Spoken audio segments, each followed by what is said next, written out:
très heureux d'être là encore ce matin pour vous apporter la parole et je crois que Dieu veut toujours nous interpeller parce que nous sommes dans un temps où l'Église va devoir manifester la gloire et la puissance de Dieu. Et il est important que nous apprenions à tourner des pages de nos vies pour entrer dans des pages nouvelles que Dieu veut. Il y a des pages qui ne sont pas tournées parfois dans nos vies et qui nous empêchent d'entrer dans des pages nouvelles. Et je crois que il nous est parfois plus facile de croire le négatif que le positif. Vous avez remarqué ça? Croire le négatif, je veux dire, ça se fait tout seul, quoi. Mais croire ce qui est positif, alors surtout quand on est dans le négatif, ça se fait pas tout seul. Et ce qui est important, on va voir à travers un texte de la parole de Dieu que même des grands patriarches avaient aussi cette difficulté-là. Vous savez que Dieu se nomme le Dieu d'Abraham, d'Isaac et de Jacob. Et quand on entend ça, on a l'impression qu'Abraham, Isaac et Jacob, c'était forcément des Superman, quoi. On a vraiment l'impression. Enfin, moi, pendant des années, j'ai cru que les patriarches, ils étaient au summum du summum. Mais quand on s'approche des Écritures, on se rend compte que même les patriarches, ils n'étaient pas au summum des summums. Hein? Celui qui est au summum, il n'y en a qu'un, c'est l'Éternel, le Dieu Tout-Puissant, manifesté dans la personne de Jésus. Il n'y en a qu'un qui est au summum. Mais il nous tire à lui pour que nous puissions grandir, mûrir. Et le titre de mon message, c'est « Que vois-tu dans l'annonce de sa parole ?» Du verbe « voir ». Que vois-tu dans l'annonce de sa parole? Vous allez voir pourquoi j'ai intitulé ce message avec ce titre, parce que c'est tout le cœur de mon message. Seigneur, nous te remercions. Tu es celui qui veut nous amener tout le temps plus loin. Nous le chantons, nous le croyons, nous le proclamons. Et Seigneur, nous voulons aussi te remercier de ce que ta parole est une lampe à nos pieds. Elle nous éclaire, Seigneur, elle éclaire notre sentier. Seigneur, celui qui veut se confier en toi, tu lui montres le chemin. Celui qui se confie en toi, se soumet à toi, tu lui révèles, Seigneur, sa destinée, tu lui révèles tes secrets, tu lui révèles ta volonté, afin que tu nous prépares et tu nous prépares ton peuple, Seigneur, vraiment à régner un jour avec toi. Seigneur, étends ta main sur ces instants. Nous avons besoin, Seigneur, de ta présence, Seigneur, de ton onction, Saint-Esprit. Agis dans ces instants à travers les paroles qui vont sortir de ma bouche, là, à travers la réception dans les cœurs, à travers les mises en pratique. Agis, Saint-Esprit, notre confiance est en toi, au nom de Jésus. Amen. On va lire un passage des Écritures et tu me le mets, Jean-Michel, à partir du verset 25. Hein, Genèse 14, à partir du verset 25 seulement. Je vais simplement, avant de vous lire le verset 25, je vous raconte un petit peu le contexte. Le contexte, c'est Jacob qui est avec ses fils, moins un, puisque il a cru pendant des années que Joseph était mort. Hein, les autres frères de Joseph, de Joseph ont fait croire à Jacob que Joseph avait été déchiré par une bête féroce, tout ça. Et pendant des années, Jacob n'a jamais fait le deuil. Il a vécu dans sa douleur. Il a vécu dans sa douleur. Il faut savoir que Jacob, c'était le fils de Rebecca. Et Rebecca, c'était la femme pour qui, au départ, il avait travaillé pendant 7 ans. Il avait travaillé pour acquérir Rebecca et son beau-père l'avait trompé, Laban l'avait trompé en lui donnant Léa au lieu de Rachel. Mais lui, il aimait et il s'est retrouvé avec Léa. Il a dû retravailler pour avoir Rachel Et il a été trompé pendant tout un temps. Il a été trompé comme lui-même aussi a trompé, avait trompé aussi son père, etc. Mais Jacob a eu une vie compliquée. Il a eu une vie compliquée et de dysfonctionnement en dysfonctionnement, il a vécu des douleurs. Et cette Rachel qu'il aimait tant, en plus elle était stérile. Léa avait des enfants mais pas Rachel. Et au bout d'un moment, cette Rachel, oui, elle a eu un enfant, Joseph, ouais. Et après il y a eu Benjamin, mais manque de chance, c'est que Rachel est décédée après la naissance de Benjamin. Et tout ça, c'est un cumul de douleurs, d'un cumul de souffrances. Et quand on commence à accumuler de la douleur et de la souffrance dans nos cœurs, c'est comme une page qui est figée dans notre vie. Et lorsqu'on apporte une bonne nouvelle dans cette page qui est figée, cette bonne nouvelle n'a pas sa place, elle n'arrive pas à pénétrer, tellement qu'on est figé sur cette page de douleur, d'incompréhension, d'années où on a ressassé, où on est fixé sur la douleur. Et voilà un petit peu l'état d'esprit dans lequel Jacob était dans le texte que nous voyons. Et à un moment donné, Jacob et sa famille ont vécu aussi la famine, comme il y avait la famine aussi en Égypte, mais il y avait des réserves qui avaient été faites sans qu'il le sache, par son fils qui n'était en fin de compte pas mort, qui avait été vendu par ses frères, qui avait été esclave avec chez Potiphar. Chez Potiphar, il avait vécu une injustice. Après, il a été jeté en prison. En prison, il a révélé des songes à des personnes où il a une espérance de s'en sortir. Et il a fallu encore qu'il attende 2 ans, Joseph, avant qu'il puisse arriver, en fin de compte, à la destinée que Dieu lui avait révélée à l'âge de 17 ans et il en avait 30. Donc il y a quand même 13 ans qui se sont passés au minimum pour que Joseph puisse atteindre cette place de bras droit de Pharaon. Et Joseph, il a atteint cette place parce qu'il a dévoilé les songes que Pharaon avait au niveau de l'abondance et de la disette, et il avait tout géré en Égypte pour pouvoir, au moment de la disette, avoir de quoi manger. Dans ce contexte-là, Jacob avait envoyé ses fils en Égypte sans savoir que c'était celui qui dirigeait l'Égypte après Pharaon, que c'était son propre fils, il ne le savait pas. Et les fils, dans un premier temps, ont été achetés du blé, parce que c'est là qu'il y avait des blés. Et il y a eu tout un protocole que Joseph a utilisé pour arriver à la fin, en fin de compte, de se révéler comme celui qui était leur frère Joseph.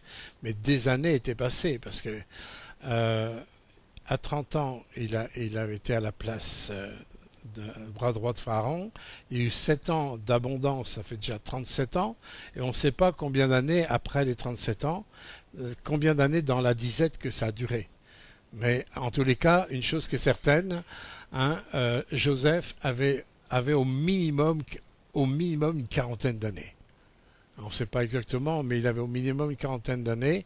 Et vous vous souvenez que c'est à l'âge de 17 ans qu'il a été vendu et qu'il a été rejeté. Donc ça fait quand même des années, on change avec les années.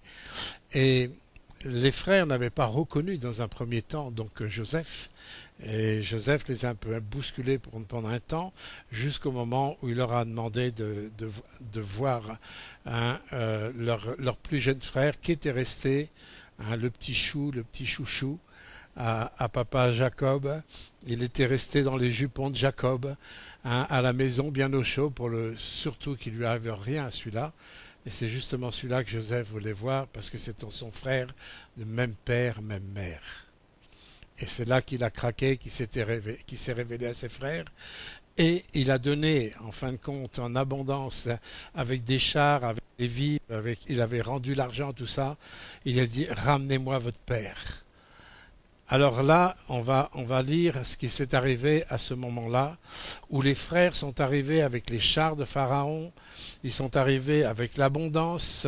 Je veux dire, c'est l'évangile, c'est la bonne nouvelle. Ils étaient dans la disette, ils vont plus être dans la disette. Et là, le fils qui était normalement mort et n'est pas mort, je veux dire, qu'est-ce qu'on peut avoir comme meilleure bonne nouvelle que celle-là? On ne peut pas avoir une meilleure bonne nouvelle que celle-là, puisque une des grandes bases de toute la souffrance de Jacob reposait justement sur la douleur de la perte de Rebecca, de la perte de Joseph. Et là, on lui annonce qu'en fin de compte, bon, Rebecca non, mais que Joseph était vraiment vivant. C'était une excellente nouvelle. Et regardez comment le grand patriarche de l'Éternel, comment il va agir et réagir à cette grande nouvelle, bonne nouvelle, qui n'est pas acceptée de premier coup, au premier abord, avec la foi, avec la reconnaissance et avec la joie. Pas du tout, du tout, du tout. Mais nous allons voir maintenant ce que les Écritures nous disent à partir du verset 25. Ils arrivèrent dans le pays de Canaan auprès de Jacob leur père et lui dirent « Joseph vit encore ». Déjà ça, super bonne nouvelle. Pensez qu'il est... Et voilà, Joseph vit encore. Et même c'est lui qui gouverne tout le pays. Wow. Non seulement il vit, mais il est dans une position d'autorité maximale. Deuxième bonne nouvelle. Mais le cœur de Joseph resta froid. Le cœur de Joseph resta froid parce qu'il ne les croyait pas. Comment c'est possible? Jacob, pas Joseph. Ouais. Je me mélange les pinceaux. Hein. Mais bon, vous avez compris. Ça veut dire que vous suivez. Merci. Je ne veux pas dire que j'ai fait exprès, parce que je n'ai pas fait exprès. Mais vous suivez bien, c'est bien. Comment Jacob peut rester froid devant une telle annonce? Je veux dire, les 11 frères de Joseph ne pourraient pas annoncer une telle nouvelle si cela n'était pas. C'est pas possible. C'est impossible. Mais vous voyez, quand un homme, une femme, est figé sur une page noire de la vie, une page où il y a eu de la tromperie, de la manipulation, des frayeurs, des angoisses, du mensonge, combien il est difficile de percevoir une annonce positive, une déclaration positive, combien il est difficile parce qu'on est dans une incapacité de croire. La souffrance peut nous amener à une incrédulité terrible. C'est Job qui dit que la souffrance nous amène à pécher. C'est normal que la souffrance peut nous amener à pécher parce que dans le mot péché, pensez toujours manquer les cibles de Dieu. La souffrance peut nous amener à pécher parce que nous sommes hermétiques à tout ce qui est positif. On est centralisé sur nos souffrances, centralisé sur nos émotions, centralisé sur les faux raisonnements que nous pouvons avoir, et la parole de vie, la parole positive de Dieu, elle a du mal à pénétrer. Notre vie est comme un bunker. Et c'est difficile à faire pénétrer quelque chose de l'extérieur dans un bunker. Et je pense que Dieu va parler ce matin à plusieurs, parce que je sais, Dieu me l'a fait voir pendant les préparations, qu'il y a dans vos vies, dans certaines de vos vies, il y a des pages noires que Dieu veut détruire. Il veut détruire ces pages noires pour vous faire voir l'espérance qui était votre espérance. Elle ne trompe pas et elle a son accomplissement. Tôt ou tard, elle a son accomplissement. Dieu veut vraiment briser des pages noires de vos vies, des pages dans lesquelles vous êtes figés par la douleur, par les incompréhensions, etc., etc.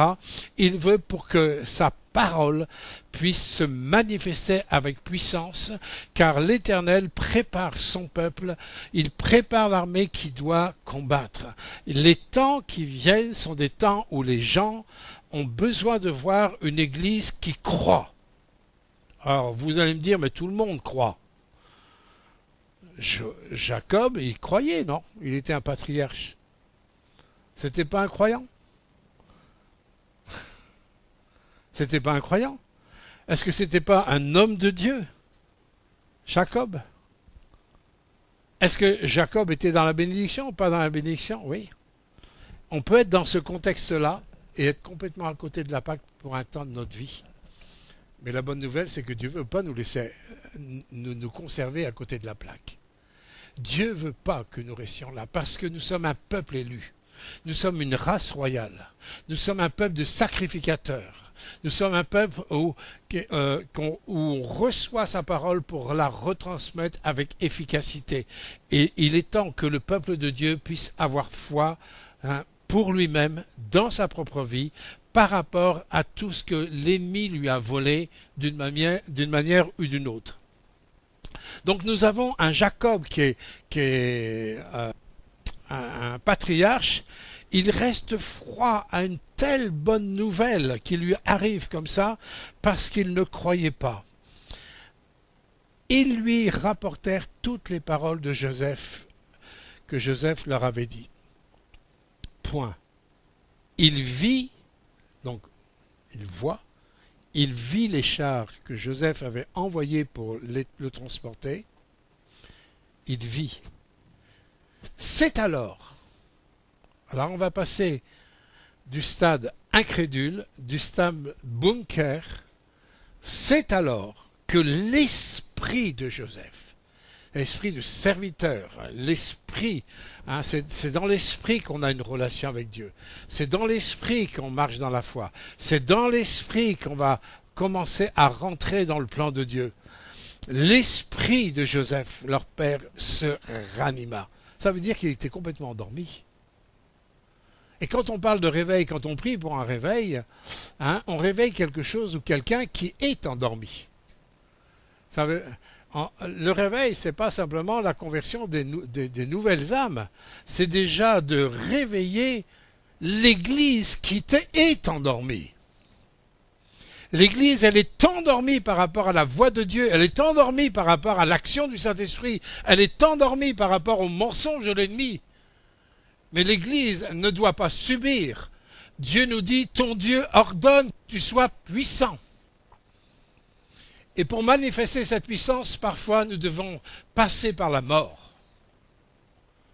Que l'homme ne triomphe pas. Que l'homme ne triomphe pas. Et il y a des passages à la mort. Il y a des passages où parfois, oui, nous sommes endormis parce que on ne comprend pas tout. On est limité, on est des humains. On n'a pas toute la pleine connaissance. Mais celui qui a fait alliance avec nous, il est et il demeure le fidèle. Croyez, recevez cette vérité. Il est et il demeure le fidèle. Il ne peut pas nous laisser endormis. Et c'est pour ça qu'il veut nous secouer.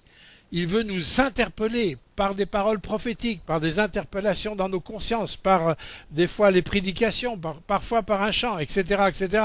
Mais il veut absolument nous secouer avant que l'Église, elle puisse bénir et arroser cette société qui a tellement besoin de la puissance de l'Évangile. L'esprit de Jacob se ranima. Et Israël dit, Israël, c'est Jacob. Vous vous souvenez ce que ça veut dire Israël? Israël, c'est celui qui a combattu avec l'Éternel. Voilà ce que signifie Israël. Le grand combattant. Au départ, il est parlé de Jacob. Vous avez remarqué? L'usurpateur. Voilà ce que ça veut dire. Il est parlé de Jacob. Et on parle de Jacob. Mais une fois que l'esprit de Jacob se ranime, là on ne parle plus de Jacob, enfin c'est toujours la même personne, mais on parle de celui qui a combattu avec l'Éternel. Là on dit Israël dit, on ne dit plus Jacob dit. Là il est de nouveau connecté à l'Éternel, le Dieu Tout-Puissant, le grand je suis. Il est de nouveau connecté, la vie elle commence à venir. Nous avons un nom nouveau dans l'esprit. Nous sommes un peuple de l'esprit. Nous sommes un peuple racheté et soumis aux principes du royaume de Dieu. Dieu veut nous reconnecter à l'esprit du royaume et pour cela, Il permet toutes sortes de choses qui brisent nos forces humaines. Ce que souvent nous ne comprenons pas, ce que souvent nous avons écrit comme des pages noires, ce que souvent on est focalisé sur la douleur, les incompréhensions, les questions sans réponse, toutes ces pages noires qui nous empêchent à croire, qui nous bloquent au niveau de la foi, le Seigneur, il vient. Il vient avec ses promesses, il vient avec ses accomplissements, il vient parce qu'il veut souffler sur son peuple. Est-ce que vous croyez ça? Vous croyez ça? Et voilà, là on a affaire à Israël, celui qui a combattu avec l'Éternel. Il dit, c'est assez. Là, tout d'un coup, vous savez, autant il était complètement dans la mort, endormi, il a dit, c'est assez. Joseph, mon fils, vit encore. Tout d'un coup, il croit. Tout d'un coup, ce qui lui était incapable de croire, à cause du fait qu'il était centralisé sur sa page noire, sur sa douleur, sur ses souffrances. À un moment donné, là, tout d'un coup, la vie descend. Écoutez, on a affaire à un patriarche, là. Un patriarche qui était endormi dans sa foi, endormi par rapport au plan de Dieu. S'il était resté sur sa page noire, il ne serait pas rentré dans le plan de Dieu. C'était le plan de Dieu que Jacob, Israël et ses fils aillent en Égypte. C'était le plan de Dieu, hein, via Joseph, bien sûr. Mais c'était le plan de Dieu de déplacer toute la famille d'Israël en Égypte. Ça faisait partie de la chronologie divine. C'était le plan de Dieu. Et s'il n'y avait pas eu ça, jamais Jacob, Israël n'aurait été en Égypte. Est-ce que nous pouvons imaginer? Vous savez que le peuple d'Israël, c'est une grande parabole pour que nous puissions comprendre le plan de Dieu pour la nouvelle alliance. Tout ce qui est arrivé à Israël, c'est pour nous faire comprendre ce que Dieu allait faire en Jésus-Christ. Et toute l'histoire du peuple d'Israël en Égypte et après la libération de l'Égypte, c'est tout pour nous faire comprendre la venue de Christ, la libération de Christ, la sortie, en fin de compte, de la domination de l'adversaire, en passant par les eaux du baptême, en marchant aussi, en étant sous l'éducation du Tout-Puissant pour arriver aussi à Canaan. C'est toute notre histoire, mes bien-aimés. Vous comprenez l'importance que Dieu nous réveille, l'importance de sortir de nos pages noires. Nos pages noires nous empêchent d'entrer dans le plan de Dieu. Le fait de ressasser nos douleurs, de ressasser nos craintes, de ressasser ce qui est négatif, seront des murs d'incrédulité qui ne nous permettront pas d'entendre la voix de Dieu quand il veut nous déplacer. Il a fallu qu'il voie. Et ma question, c'est, qu'est-ce que tu vois dans les mots, dans les promesses que Dieu te donne? Qu'est-ce que tu vois dans les messages divins? Comment vois-tu? Quelle est ta vision? Quand Dieu te parle, si tu n'as pas de vision et tu restes sur ce que tu penses, tu n'entreras pas. La foi ne pourra pas pénétrer. Il faut que tu vois. Dans les mots, quand Dieu te dit, par exemple, « Il t'aime », quelle est ta vision derrière ce « Il t'aime » ? Comment tu vois quand Dieu te dit, « Tu es une créature merveilleuse », quelle est ta vision dans cette promesse, dans ces paroles? Quelle est ta vision? Comment tu vois dans les mots? Si tu vois rien dans les mots, tu vas rester sur tes pages noires. Si tu vois rien dans les mots de Dieu, dans la parole de Dieu, tu vas rester dans tes pages noires.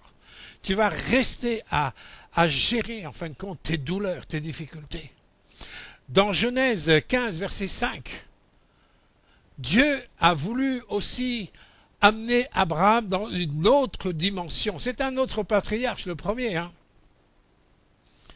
Et dans Genèse chapitre 15, verset 5, il dit, après l'avoir conduit dehors, il dit, regarde. Vous voyez, il est encore question de regard, de voir. Dieu dit, regarde vers le ciel et compte les étoiles, si tu peux les compter. Et il lui dit, telle sera ta postérité. Abraham eut confiance en l'Éternel qui le lui imputa à justice. Ça, c'est une promesse que Dieu a faite à Abraham. C'est une promesse que Dieu a faite à Abraham sur la base de regarder, du regard. Il dit regarde. Et quand Dieu a dit à Abraham regarde, il dit voici. Si tu peux compter les étoiles du ciel, on pourra compter ta postérité. Dans Deutéronome chapitre 1, verset 10, on voit l'accomplissement de cette promesse. Deutéronome chapitre 1, verset 10.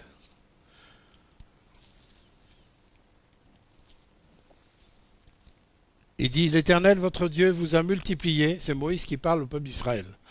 L'Éternel votre Dieu vous a multiplié et vous êtes aujourd'hui aussi nombreux que les étoiles du ciel.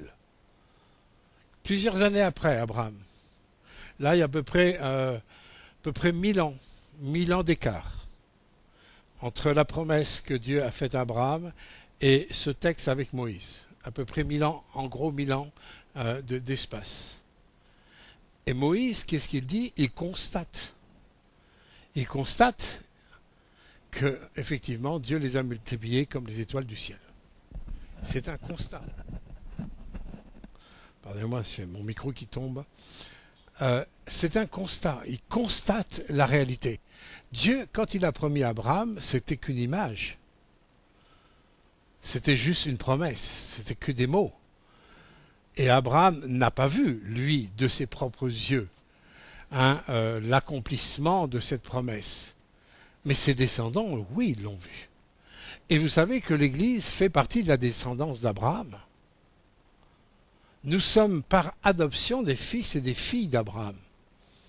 Alors là, je peux vous dire que les étoiles sont vraiment multipliées. Vous pouvez dire à vos épouses ou à vos époux, vous êtes des stars. Vous êtes des stars. Vous êtes des étoiles qui appartiennent à l'Éternel. Mais Dieu a vraiment accompli. Alors je ne sais pas quelles sont les paroles que Dieu veut vraiment vous dire à vous sur le plan personnel. Mais je crois qu'il y a des paroles, des promesses, soit que Dieu va vous rappeler, soit que Dieu va vous donner. Il faudra que vous vous arrêtiez, dire qu'est-ce que je vois à travers ces promesses. Qu'est-ce que je vois à travers ces promesses? Vous savez, si Dieu veut qu'on voit autrement que tout ce qui a été négatif dans nos vies. Il a un projet, il a une destinée qui est bénie, il y a des bénédictions, il y a un chemin nouveau, il y a aussi un Père qui veille sur nous. Il y a tout ça. Mais tu ne le verras pas si tu restes sur ta page noire. C'est le temps où il faut tourner la page. Là, il va falloir tourner la page. C'est le temps où le peuple de Dieu a besoin de vivre vraiment par sa foi. Que sa foi le fasse vivre. C'est-à-dire vivre en fonction de la parole et de ce que je vois à travers sa parole. La Bible nous dit que rien n'est impossible à celui qui croit. Et j'aimerais dire, rien n'est impossible à celui qui voit. Si tu ne vois pas derrière sa parole ce Dieu qui est fidèle, ce Père qui t'aime, ce Père qui est tout-puissant, si tu ne vois pas tout ça, ça ne reste que des mots. Et ça ne restera que des mots. J'ai remarqué dans ma vie, avec les années,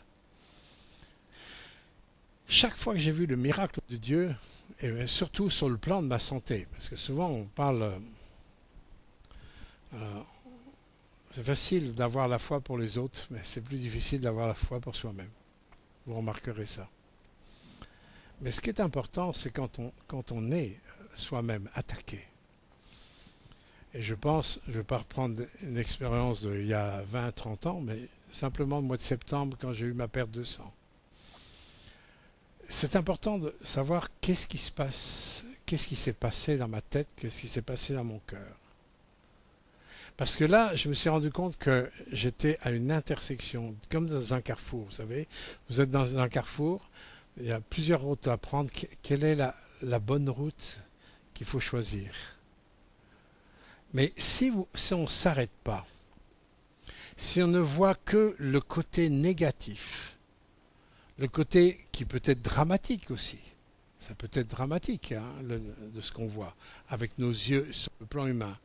Si on ne focalise que ça, on n'a plus d'écoute au niveau de la foi, donc au niveau de l'entendre, le fait d'entendre la voix de Dieu pour bien choisir. Vous voyez, si on focalise simplement sur ce qui est négatif, on est dans l'incrédulité, on ne perçoit plus la voix de Dieu. Jacob ne percevait plus la voix de Dieu. À cause de sa douleur, à cause de son état, à cause de ce qu'il n'avait jamais fait le deuil de son fils. Il était focalisé là. C'était Jacob, quoi. Mais quand l'esprit de Jacob s'est ravivé parce qu'il a vu hein, l'évidence que ce que ses fils disaient était vrai, quand on commence à voir que c'est vrai, quand on sait que c'est vrai, quel que soit ce que tu vis en négatif, rien ne pourra te déstabiliser et te déboussoler. Et ça, je peux te le promettre. Quand on reçoit le vrai, quand on reçoit la pensée authentique, quand on sait hein, que ma confiance, elle est scellée là, j'ai fait le bon choix, et il y a une assurance, je peux vous dire que les choses négatives se renversent. Je reviens à ce que j'ai vécu en septembre, quand je ne savais pas qu'est-ce qu'il fallait faire. Est-ce qu'il fallait appeler le médecin, le SAMU, aller à l'hôpital, aux urgences? Mais quand je me suis adressé à l'Éternel, je me suis ouvert là. Donc pour s'ouvrir là, il faut que je me ferme à ce qui est négatif, d'accord? Pour s'ouvrir à la voix de Dieu, il faut que je me ferme à ce qui est négatif. C'est-à-dire, j'accepte de ne plus regarder pendant un temps. Mais je m'adresse à celui qui sait. Il n'y en a qu'un qui sait, c'est lui. Qu'est-ce qu'il faut faire? À ce moment-là, j'ai reçu sa réponse. Je savais ce qu'il fallait faire. Et quand tu vois, hein, tu perçois la parole, que la parole, elle est presque visuelle, je peux te garantir que là, cette foi-là, elle va te faire vivre. Cette foi-là va te faire vivre. Je vais vous donner une référence qui est extraordinaire.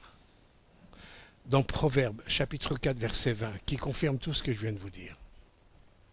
Proverbes, chapitre 4, verset 20. Mon fils, sois attentif à mes paroles. Prête l'oreille à mes discours.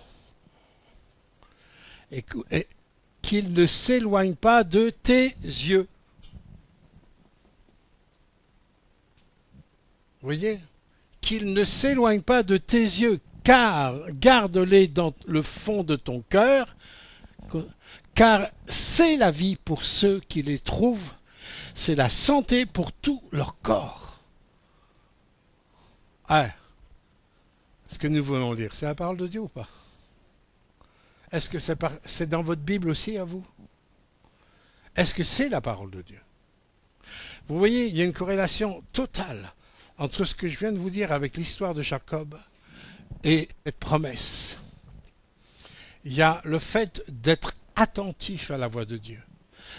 On est trop distrait quand Dieu nous parle à travers sa parole. Il y a de la distraction tellement je suis focalisé sur mes émotions, je suis focalisé sur mes questionnements, je suis focalisé sur ma douleur, je suis focalisé sur peut-être ma maladie ou mon mal-être. Et je ne veux pas dénigrer la souffrance, loin de là. Quand on souffre, d'accord? Mais si on reste focalisé là, mes yeux ne voient rien, mes bien-aimés. Dieu veut que mes yeux voient ce qu'il dit. Regardez, quand Jésus nous dit Redevenez comme les petits-enfants.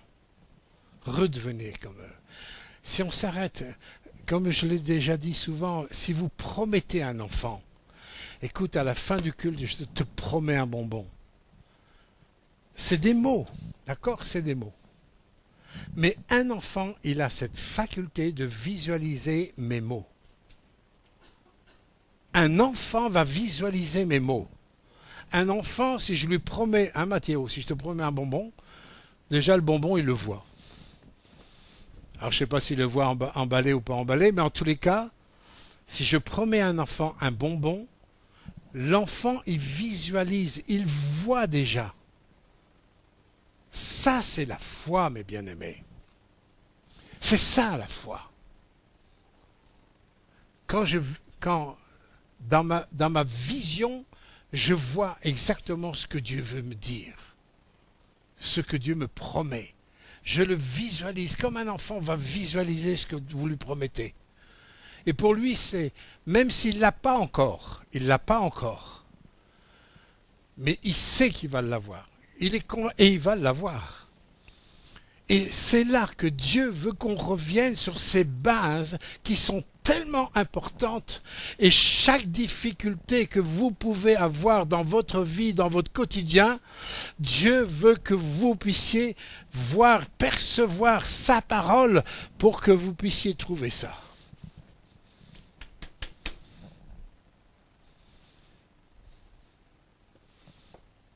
Hello. Qui a inspiré la parole de Dieu? Qui a inspiré la parole de Dieu? C'est certainement pas le pasteur Gilles, hein, ça je vous garantis. C'est la puissance du Saint-Esprit. Est-ce que le Saint-Esprit, c'est pas l'esprit de vérité? Est-ce qu'il oserait nous dire ça si ce n'était pas ça? Ayez foi en Dieu. Ayons la foi de Dieu. Croyons Dieu sur parole. Agissons selon ce que je vois. Regardez, quand l'esprit de Jacob a été ranimé, ça a débloqué toute chose dans sa vie. Il s'est mis en route, il avait hâte. Et en fin de compte, il n'a rien laissé derrière lui. Il a tout pris. Tout devait aller rejoindre la bénédiction. Tout devait aller rejoindre la promesse de Dieu. Tout devait aller voir la fidélité de Dieu à travers l'installation de Joseph en Égypte. On laisse rien derrière. On laisse rien derrière. Il y a une hâte, et aujourd'hui les temps sont courts, mes bien-aimés. Il y a une hâte, et je pense que l'Esprit nous presse, l'Esprit nous parle par un moyen, par un autre, à travers ce que nous vivons dans le quotidien. Hein, Dieu veut nous amener dans sa pédagogie pour nous emmener à être des hommes et des femmes de foi. Je ne peux pas être un homme de foi et rentrer dans le plan de Dieu avec mes regards constamment tournés sur moi. Ça me bloque et je suis incrédule, je suis emmuré dans mon bunker d'incrédulité. Les promesses de Dieu sont là, Dieu est là, mais il y a un bunker à faire sauter. Et là, ce qui fait sauter, c'est ma façon de voir. Comment je vois les instructions de Dieu, comment je vois la parole de Dieu. Allô? Dieu donne une promesse. Alors, pour nous, Dieu nous a donné des promesses aussi, que quand j'ai fait alliance avec lui, le ressuscité vient par une semence incorruptible, c'est l'apôtre Pierre qui explique ça, par cette semence incorruptible, par la foi, Dieu vient habiter dans mon esprit, il veut gagner en fin de compte les dimensions de mon âme, régénérer la puissance de mon âme et aussi qu'il y ait des répercussions sur mon corps. Alors, comment je vois ce que Dieu dit quand, par exemple, il me dit qu'il vit en moi? Comment je le vois ça? Pas comment je le pense. Mais comment je le vois? Comment je vois quand Dieu me dit dans Éphésiens 1:3 qu'il m'a béni de toutes sortes de bénédictions en Jésus-Christ?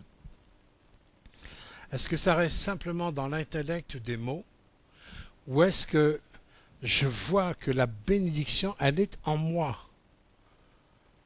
Simplement parce qu'il le dit, pas parce que je le sens ou parce que je le ressens. Il faut surtout s'écarter, en fin de compte, de mélanger nos sens à la foi. La foi n'est pas dans nos sens, elle est dans sa parole. Elle est dans la réception de la parole. Qu'est-ce que je vois quand il me dit « Je suis béni de toutes sortes de bénédictions ». On a un exemple clair dans les Actes avec Paul et Silas. Ils passaient un sale quart d'heure. Ils vivaient un moment difficile. Hein. Ils ont délivré une femme, ils se sont retrouvés en prison, battus, ensanglantés, avec des plaies, enchaînés. Mais ils voyaient. Ils savaient qu'ils étaient bénis de toutes sortes de bénédictions. Ils auraient pu, dans les circonstances, ils auraient pu se lamenter. Ils auraient pu râler, ils auraient pu poser 1001 questions à Dieu. Mais je pense que s'ils étaient sur ce chemin-là, ils n'auraient jamais connu la puissante délivrance que Dieu a opérée dans la prison où Paul et Silas étaient, où Dieu a envoyé un tremblement de terre à l'endroit de la prison. Les murs se sont ébranlés, les chaînes sont tombées, et ils ont amené toute la famille du geôlier à la conversion. Ils n'auraient jamais vécu cette délivrance-là, je suis convaincu. S'ils étaient restés à se lamenter sur leur sort. Et ils auraient eu le droit, légitimement ils auraient eu le droit. C'était légitime. Ils étaient dans l'injustice. Mais leur foi, ce qu'ils voyaient, ils savaient que leur vie était dans la main de celui qui était le souverain. Ils n'étaient pas dans la main des chefs de prison, tout ça. Ils n'étaient pas là. Ils savaient qu'avant qu'ils soient dans la prison-là, que leur vie, elle est dans la main de l'Éternel. Ils savaient que leur vie est dans la main de l'Éternel. Ils savaient. Ils voyaient. À partir de là, les circonstances n'ont plus d'impact sur toi. Les circonstances qui veulent te détruire, te tirer vers le bas, n'ont plus de force sur toi. Quand un homme et une femme se lèvent dans la foi, eh bien aimé, rien ne peut l'arrêter. Et c'est ce que l'ennemi a peur. Il a peur des hommes et des femmes de foi. Jacob, appelé Israël maintenant, a pris les bonnes décisions pour pouvoir entrer vraiment dans la bénédiction. Il a vu de ses propres yeux son fils Joseph qui est venu à sa rencontre. Il a pu serrer dans ses bras non seulement son fils, mais même les enfants de Joseph, il les a vus. Hein, et avant de mourir, il a pu répandre la bénédiction sur Joseph, sur ses fils, etc. Il a pu aller bien au-delà de sa page noire. Sa page noire, qui était noire, hein, quand il a tourné la page en croyant, il a été au-delà de tout ce qu'il pouvait imaginer et penser dans sa vie. Dans sa page noire, il ne pouvait même pas imaginer qu'il retrouverait Joseph. Et non seulement il retrouve Joseph, mais il retrouve les enfants de Joseph, la descendance de Joseph. Vous ne pouvez pas. Dieu dit que si vraiment nous lui faisons confiance, véritablement, Dieu veut te bénir au-delà de ce que tu peux penser ou imaginer. Dieu veut utiliser vos vies, pas à cause de vous, mais à cause de lui. À cause de cette alliance qu'il a faite en vous. Dieu veut vous utiliser comme des semeurs de vie. Il veut vous utiliser comme des libérateurs de la puissance de Dieu. Ne regardez pas vos faiblesses, ne regardez pas vos souffrances, ne vous regardez pas ce qui vous manque, mais regardez ce que vous avez. Vous avez Christ en vous. Ah. Comment je vois quand Dieu me dit dans sa parole, la première épître de Jean, que chapitre 2, tel il est, tel je suis, comment je vois ça? Moi, je ne vous dis pas que je le vois dans la perfection. Ça, j'ai un combat. Hein. Moi aussi, j'ai un combat. Mais je sais que ça, c'est la vérité. Mais je sais que cette vérité, elle n'est pas encore pleinement pénétrée encore en moi. Ça, je le sais. Et je combats et je prie pour ça. Parce que ça, cette vérité-là, tel il est, tel je suis, je veux le voir. Hein, et je travaille à ça, je prie pour ça. Je prie pour que tout ce qui est un empêchement à voir dans la plénitude, et il y a tellement de multiples pensées, de raisonnements qui sont là. C'est nos raisonnements et nos pensées qui nous bloquent, mes bien-aimés. Mais la vérité dit que tel il est, tel tu es. Notre combat, c'est un combat deux fois, parce qu'on se voit à travers nos pensées, on se voit à travers nos émotions, on se voit à travers notre éducation, mais Dieu est en train de nous éduquer, lui. Il nous éduque avec les lois du royaume. Il nous éduque à travers le tout accompli à la croix. Il nous éduque à travers ses victoires. Il nous éduque à travers cette destinée qui est bénie pour chacun qui a fait alliance avec lui. Il nous éduque par rapport au fait qu'on est appelé à régner avec lui. Il nous éduque à apprendre à surmonter. Et ce sont ceux qui surmontent qui vont régner avec lui. Et si nous devons surmonter, c'est que nous avons des choses qui essayent de nous engloutir, mais que nous devons surmonter. Nous sommes dans un temps où Dieu veut préparer son peuple afin que nous surmontions et que nous puissions régner avec lui.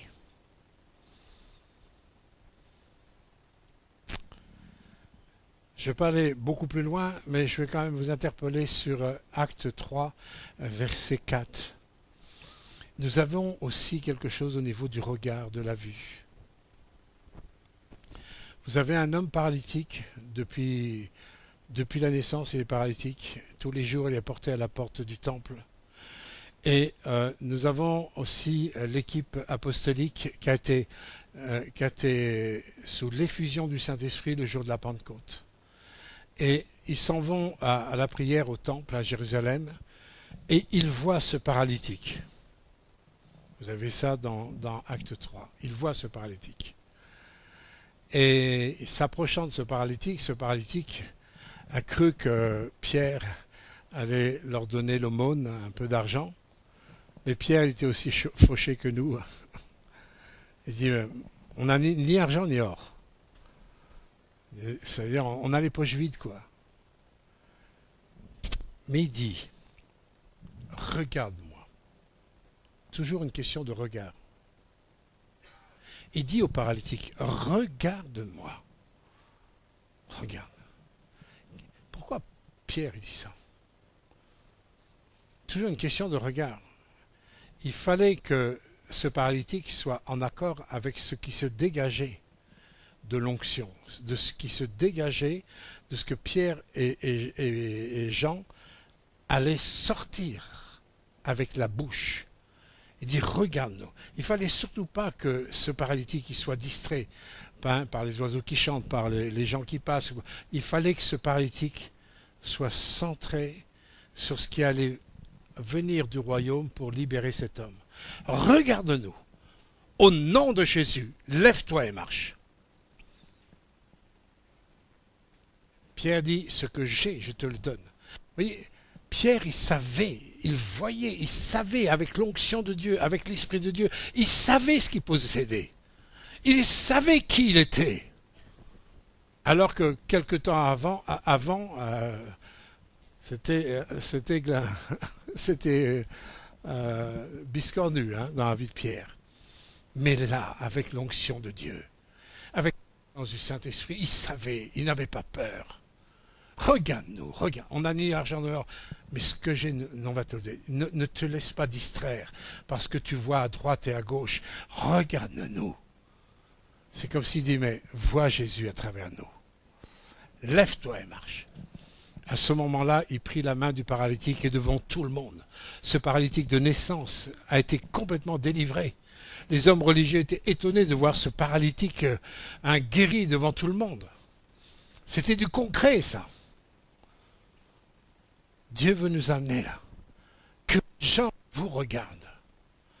que le monde nous regarde et qu'il voit en vous la puissance de Jésus, la puissance de la vie de Christ, la puissance du sang de Jésus, la puissance de la foi qui renverse les œuvres des ténèbres.